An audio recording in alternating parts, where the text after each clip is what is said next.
Si tu savais, cette phrase vient se graver au plus profond de moi. Je ne l'oublierai jamais. Et surtout, jamais je n'oublierai la manière dont je l'ai ressentie. Elle portait la souffrance et le calme confiant de qui sait tout. Elle résumait à elle seule l'épreuve qui allait imprimer notre quotidien quelques mois plus tard, à tout jamais.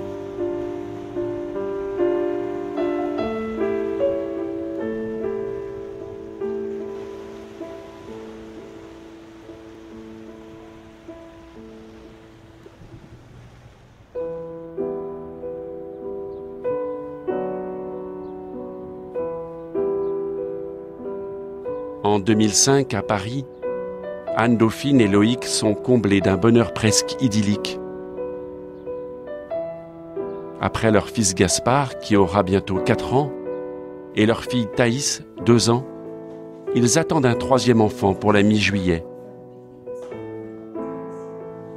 Leur vie professionnelle les épanouisse et ils s'aiment profondément. La vie leur sourit. Sauf que depuis cet été sur la plage, un petit grain de sable vient entraver cette quête du bonheur parfait. En regardant les traces des petits pieds de Thaïs sur le sable mouillé, ils ont constaté qu'elle marche d'une manière spéciale. Son pouce s'évertue à tourner vers l'extérieur.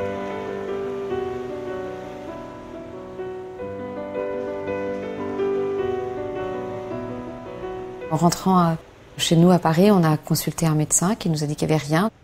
Donc on a consulté un autre, jusqu'à ce qu'on se retrouve quelques mois plus tard, exactement le jour des 2 ans de Thaïs, dans le cabinet d'un neurologue à Paris, dans un grand hôpital, et qui nous a annoncé que c'était pas un petit grain de sable qui allait venir contrarier notre bonheur, c'était un véritable tsunami qui débarquait dans notre vie à ce moment-là, que notre petite fille parfaite jusque-là, elle était en fait atteinte d'une maladie génétique orpheline dégénérative, qu'elle fêtait ses 2 ans et qu'il lui restait peu de temps à vivre, quelques mois ou quelques courtes années dans le meilleur des cas.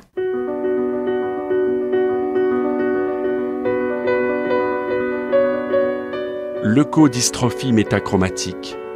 Tel est le nom de cette maladie génétique orpheline. Anne-Dauphine et Loïc sont tous les 2 porteurs sains d'une anomalie génétique. Ils ont transmis le gène défectueux à Thaïs. Cette maladie détruit progressivement tout le système nerveux. Aucun espoir de guérison pour Thaïs. Et le futur bébé a un risque sur 4 d'être atteint lui aussi. Thaïs ne pourra bientôt plus marcher, plus parler, plus voir, plus entendre, plus bouger. Que lui restera-t-il ?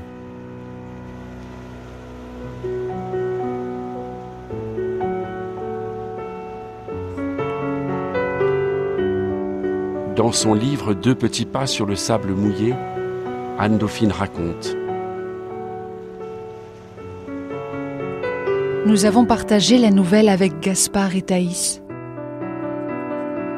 La nuit a été difficile. On ne voudrait jamais se réveiller. Dormir toujours pour éviter d'affronter la vérité. Quelle tentation!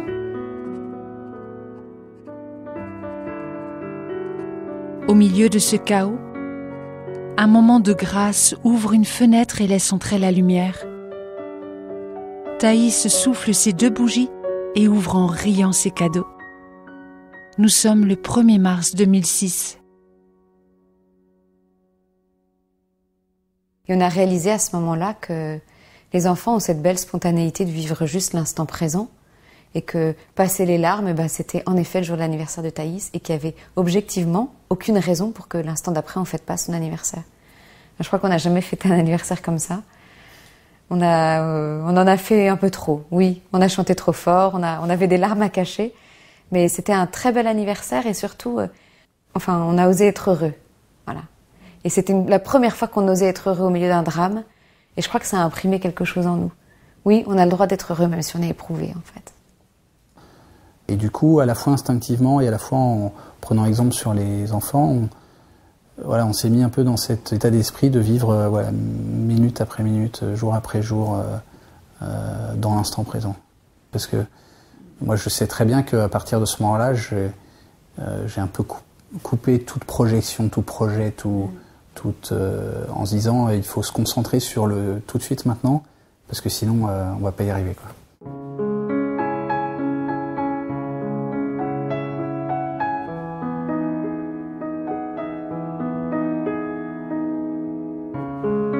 Le combat reprend chaque matin au réveil. Pour ne pas sombrer, nous nous accrochons aux gestes simples du quotidien, comme à une bouée de sauvetage.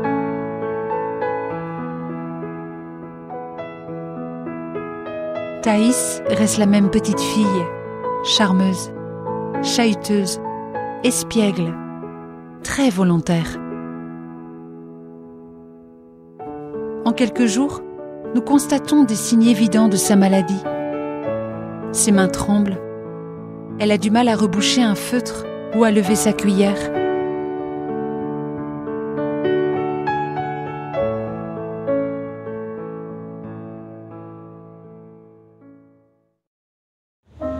Quelques semaines après l'annonce, presque sans s'en rendre compte, nous franchissons une étape déterminante. Nous avons rendez-vous avec un professeur spécialisé dans les leucodystrophies. Nous voulons en savoir plus sur la maladie. Quels sont les paliers de dégradation? Comment la mort survient? Quand on sait, on a moins peur. Thaïs nous accompagne.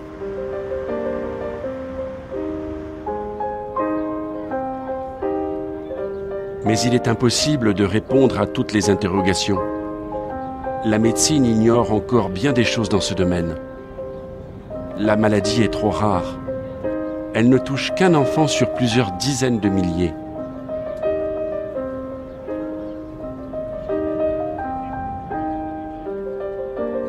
Et là, je crois qu'on s'aperçoit tous les deux, au fond de notre cœur et face à notre petite fille qui est là, qui est devant nous, qui n'a rien à faire pour la guérir, mais qui a des choses à faire dans sa vie. Et on ne se sent pas dans la puissance pour ajouter de la vie à ses jours. C'est une phrase d'un professeur qui s'appelle le professeur Bernard, qui a initié les soins palliatifs en France et qui dit « Quand on ne peut plus ajouter de jours à la vie, on peut toujours ajouter de la vie au jour. » Et à ce moment-là, on dit à Thaïs qu'on va tout faire pour qu'elle ait une belle vie.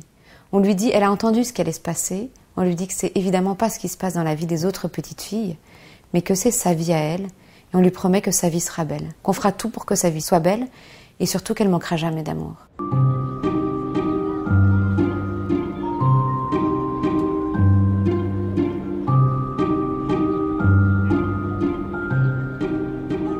Anne-Dauphine et Loïc travaillent tous les deux à Paris. Le quotidien avec la maladie de Thaïs devient vite effréné. Un véritable parcours du combattant entre l'école de Gaspard, la nounou de Thaïs et les séances de rééducation. C'est alors qu'un réseau de bonne volonté, familiale ou amicale, se tisse autour de la famille et permet que la vie s'organise.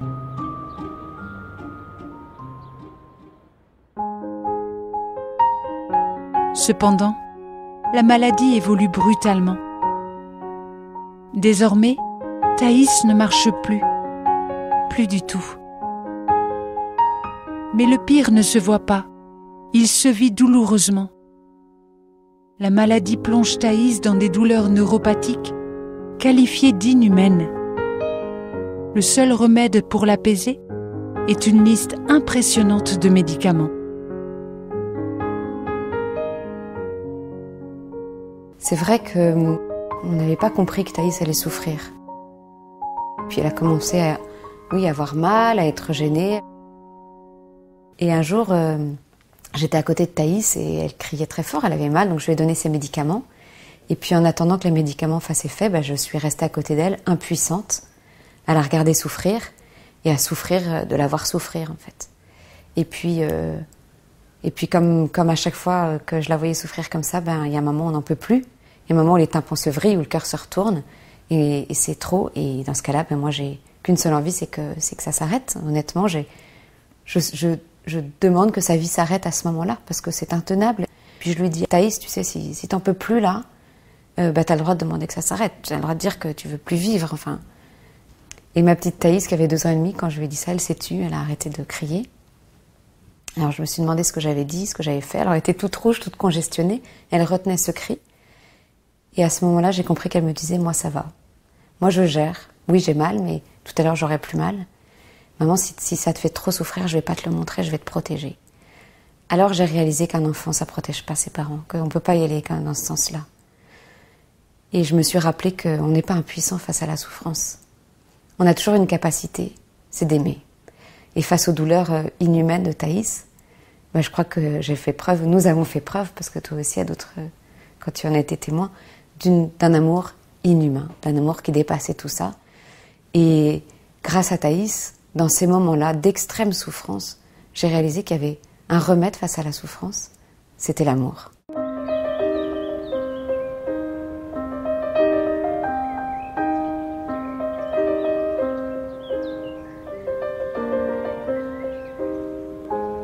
Thaïs n'a jamais autant dit « je t'aime » avant de perdre la parole, un matin. Elle s'est tue définitivement. Son silence nous intimide et nous fait souffrir. Comment va-t-on faire pour communiquer? J'ai envie de crier pour elle. Mais Thaïs nous regarde silencieusement et son silence semble nous dire « Faites-moi confiance ».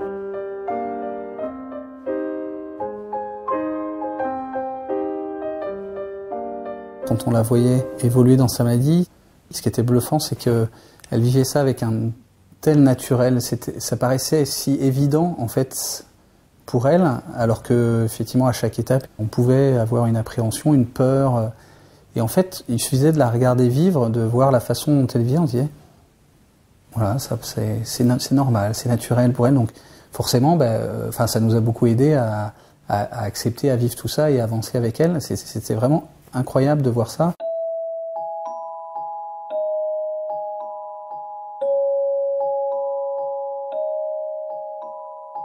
Un jour, elle a perdu la vue. Et c'était une de mes grandes craintes parce que je me projetais aveugle. Et je me suis dit, mais moi, si je perds la vue, c'est le cauchemar. Comment on fait pour évoluer dans le monde quand on ne voit plus?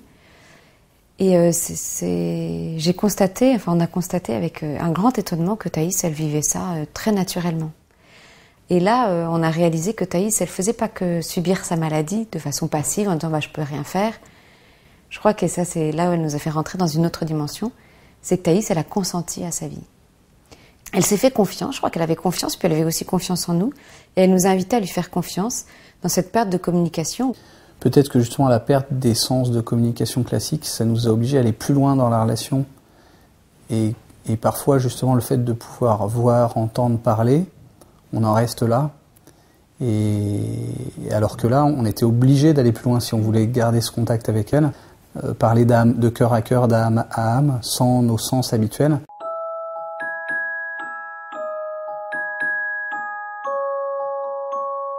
Elle a réussi quelque chose d'insensé, c'est de nous faire oublier tout ce qu'on savait pour communiquer. On a dû tout oublier pour s'adapter à elle. Je me rappelle même un jour, elle était donc sur son lit, et puis elle a soupiré d'une certaine façon, et je lui ai dit, oui, moi aussi je t'aime. C'était pour moi mais incontestable que ce soupir, c'était un je t'aime. Je le percevais, c'était vraiment une communication de l'amour, mais ça demande, oui, je crois que ça demande de l'humilité. Ça demande de l'humilité de s'approcher vers une petite fille comme Thaïs en lui disant, il y a des choses que je sais, il y a des choses que je connais, mais là, pour venir vers toi, j'oublie tout là. Face à toi, je sais plus rien, alors apprends-moi. Je crois qu'on a inversé les rôles. C'est pas nous qui lui avons appris à parler, c'est pas nous qui lui avons appris à voir, c'est elle qui nous a tout appris.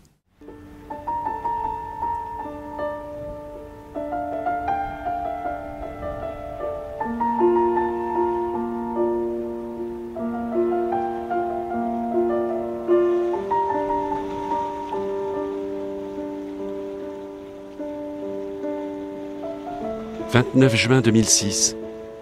Moment de bonheur absolu. Gaspard et Thaïs ont une nouvelle petite sœur, Asilis. C'est le miracle de la vie. J'oublie tout. L'horreur de la maladie qui te menace, Asilis, la crainte de l'avenir.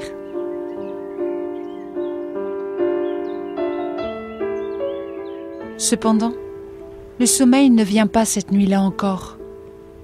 La joie de la naissance est bien présente, mais elle se teinte d'une ombre lourde, la peur.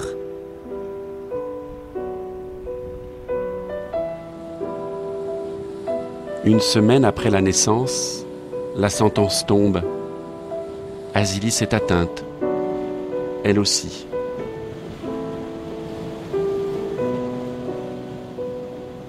Quand on est revenu ici à la maison, on venait d'apprendre cette nouvelle, on était encore sous choc. Je me souviens, on s'est assis tous les deux là, dans ce canapé. Effondré, on s'est servi un whisky, un deuxième whisky, et puis je me souviens très bien avoir senti à ce moment-là qu'on n'était pas deux dans ce canapé, on était trois. Et ça a été d'un réconfort, d'une douceur incroyable de se dire, voilà, Dieu, il est là avec nous, il est à côté de nous, il est en train de pleurer avec nous, il est en train de compatir avec nous, il n'est pas là-haut, loin, absent. Moi, je l'ai vraiment ressenti presque physiquement, là, à côté de nous, et pleurant avec nous, souffrant avec nous.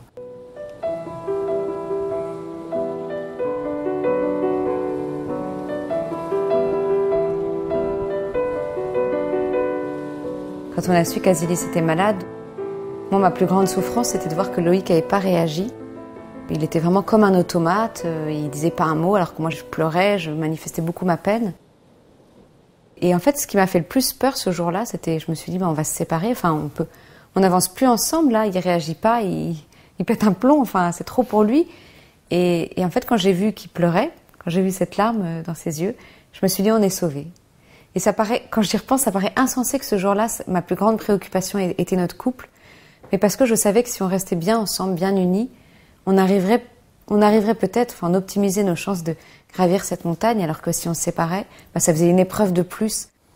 Et puis, on a aussi réalisé qu'on vivait chacun notre souffrance d'une manière différente, Anophine comme femme et moi comme homme, avec des façons de l'exprimer différentes, de l'exprimer ou pas d'ailleurs de façon différente, et que c'était important qu'on puisse se retrouver dans la souffrance, qu'on puisse partager cette souffrance, se consoler mutuellement, et du coup de pouvoir dire je compatis, je pleure avec toi, je souffre avec toi, et toi dis-moi comment tu souffres. Et je crois que ce jour-là, en pleurant ensemble, on a décidé de tout faire pour rester ensemble, toujours. Alors oui, c'est vrai, c'est loin des contes de fées, mais on a décidé de s'aimer. Oui, l'amour, c'est souvent une décision en fait. Même si nous on a eu un coup de foudre, on a dû ensuite décider de s'aimer, décider de tout faire pour rester ensemble. On s'est encordés l'un à l'autre.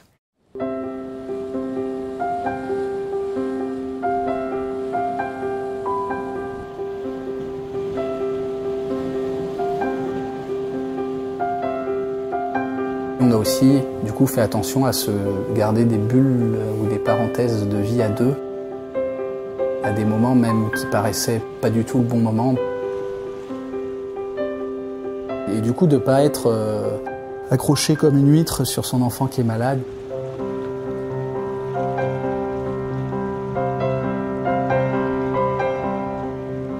Je crois que la plus grande difficulté dans la vie d'une mère, c'est de lâcher prise, de laisser son enfant, de le laisser vivre. C'est vrai qu'à un moment, à la Pentecôte, Thaïs, on nous annonce qu'elle est en train de mourir, qu'elle vit vraiment ses derniers instants. Et moi qui m'étais toujours dit, je serai là, je l'accompagnerai, je ne peux pas la laisser partir. En fait, je m'accroche désespérément à elle. Bon, elle n'est pas morte ce jour-là, mais... Et puis il y a aussi ce babyphone que j'ai branché finalement en me disant, je vais essayer de la garder tout le temps à l'oreille pour pouvoir courir si jamais j'entends qu'elle vit ses derniers instants et être là. Et à ce moment-là, le médecin qui suivait Thaïs à la maison, la dernière année de sa vie, elle était en hospitalisation à domicile, me dit, il faut que vous la laissiez vivre. Alors je trouve ça épouvantable cette phrase, je l'ai détestée, j'ai détesté le médecin quand elle m'a dit ça. Je dis, mais comment est-ce que vous osez? Elle me dit, ne vous imposez pas en toutes circonstances. Enfin, elle me l'a dit avec beaucoup de tact, j'ai compris. Elle a cité des exemples d'enfants qui décident de mourir à l'instant où leur maman va acheter un sandwich, ou leur maman sort de la pièce. Elle dit, Thaïs, elle ne peut pas partir, elle ne peut pas aller dans un coin, elle ne peut pas se cacher. Laissez-la vivre, laissez-la choisir, laisser-la...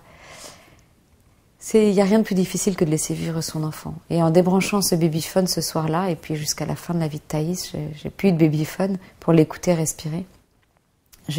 Oui, je crois que je l'ai laissé vivre et je lui ai dit, c'est ta vie et vas-y ma chérie.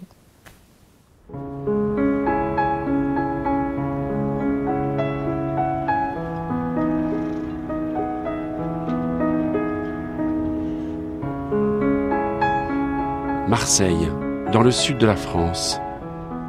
4 mois de moments doux et rudes à la fois. C'est là qu'Anne-Dauphine et Loïc ont dû s'expatrier en famille 5 semaines après la naissance d'Azilis. Grâce à une greffe de moelle osseuse dans un hôpital marseillais, Azilis a gardé la vie.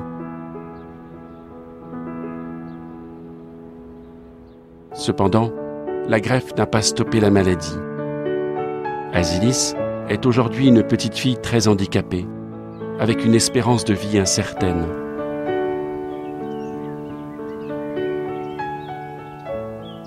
Azilis, on lui a promis qu'on l'aimerait toute sa vie comme elle était. Quels que soient les résultats de cette greffe, de cette tentative de guérison, on lui dit tous les jours, à travers tous les gestes qu'on fait pour elle, qu'on l'aime comme elle est. Et je crois qu'elle nous comble de bonheur comme elle est.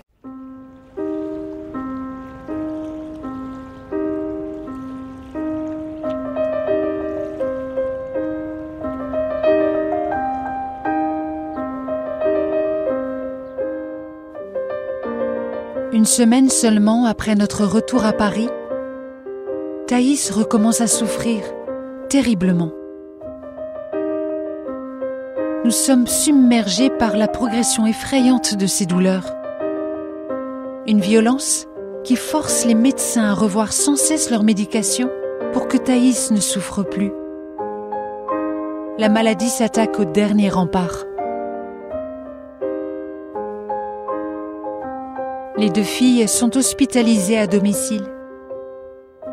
Azilis, après son intervention, est consignée dans sa chambre, dans l'attente de découvrir le monde qui se cache jusqu'à présent à ses yeux. Thaïs, elle, décline progressivement. Les infirmières dispensent les soins, non pour guérir, mais pour adoucir la vie.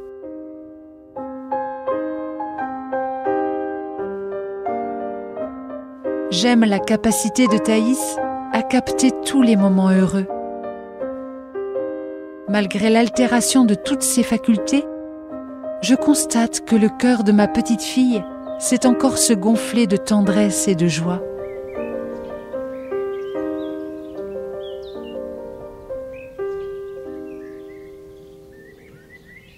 Je n'ai pas vu dans cette petite fille que des manques et que des moins.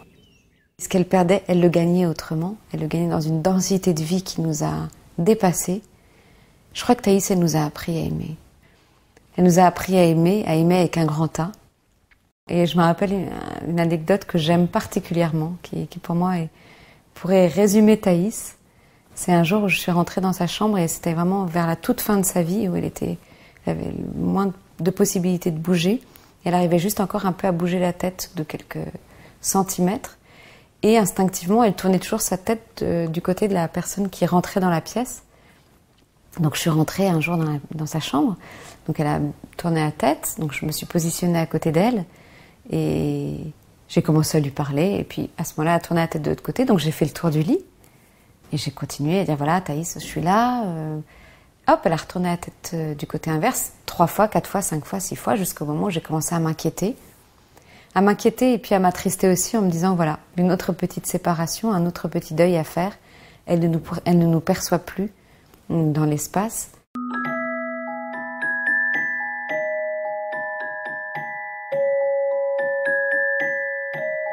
C'est alors qu'Anne-Dauphine entend un petit ronronnement reconnaissable entre tous. Thaïs rit. Elle riait en ronronnant. Et donc quand j'ai entendu ce bruit très significatif, je me suis dit, mais qu'est-ce qui se passe? Pourquoi est-ce qu'elle rit? Et j'ai compris qu'elle jouait à cache-cache. J'ai compris que c'était sa façon, elle a toujours aimé jouer à cache-cache. Depuis qu'elle était toute petite, c'était son jeu préféré. Et que c'était la façon qu'elle avait trouvée pour jouer à cache-cache, juste de faire disparaître l'autre de son champ de perception.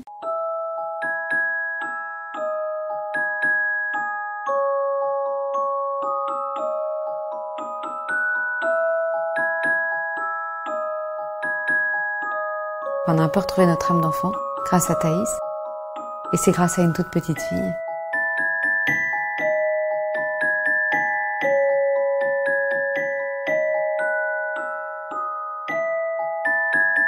Je crois que Thaïs, moins elle a, plus elle est, et plus elle devient. Plus elle perd ses capacités, plus son âme d'enfant se développe, plus la petite fille qu'elle est se révèle, et plus on a envie de l'aimer, en fait. C'est vrai qu'à la fin de sa vie, son être avait une densité, comme tu disais, une intensité incroyable, quoi, qui est paradoxale, effectivement, parce qu'elle n'était physiquement qu'un corps allongé sur un lit qui ne pouvait quasiment plus bouger, hein, et pourtant, elle avait une présence qui était étonnante, quoi. Et d'ailleurs, il y a plein de gens qui sont venus, des amis, proches, éloignés de la famille, tout ça, qui sont venus passer un moment ou un autre dans l'appartement. Et il y a beaucoup de gens qui rentraient avec un peu d'appréhension dans la chambre de Thaïs et qui ressortaient avec une paix un peu surnaturelle, quoi, qui disaient c'est incroyable, on est bien à côté de Thaïs. On peut rester 5 minutes, une demi-heure, 1 heure, on se sent bien, on se sent en paix.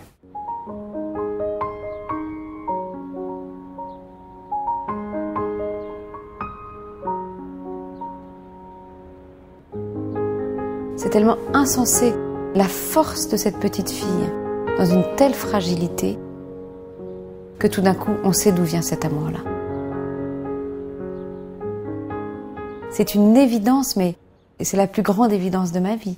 C'est que c'est l'amour, de l'amour pur, de l'amour absolument divin, dont Thaïs a été un bel instrument. Je pense que Thaïs a été un bel instrument de cet amour divin.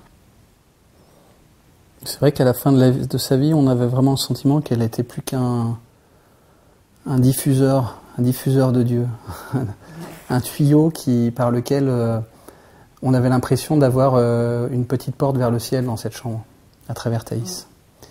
Et nous, c'est un peu paradoxal de dire ça, mais on a vécu la vie de Thaïs, quand on la relit, quand on la comprend, comme un cadeau, vraiment comme un magnifique cadeau qu'on a reçu. Et que Dieu nous ait confié cette petite fille et la vie qu'elle a eue, c'est un immense cadeau qu'il nous a fait.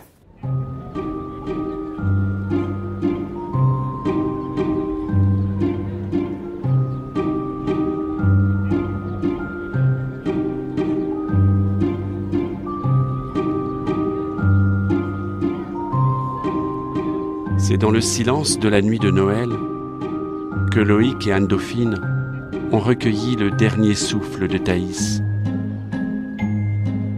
Elle avait 3 ans 3/4.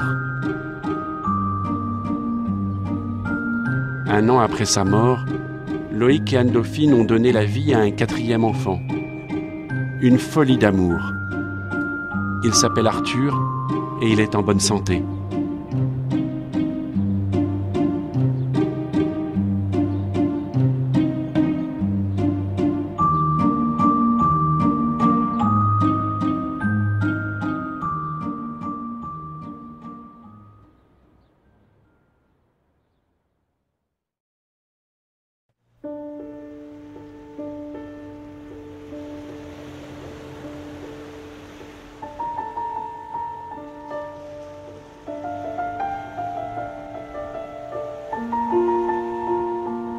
Pour ce mois, nous pouvons prier pour toutes les familles éprouvées par l'accueil d'un enfant avec handicap et aussi pour nous, que nous puissions accueillir le plus petit et nous recevoir de lui.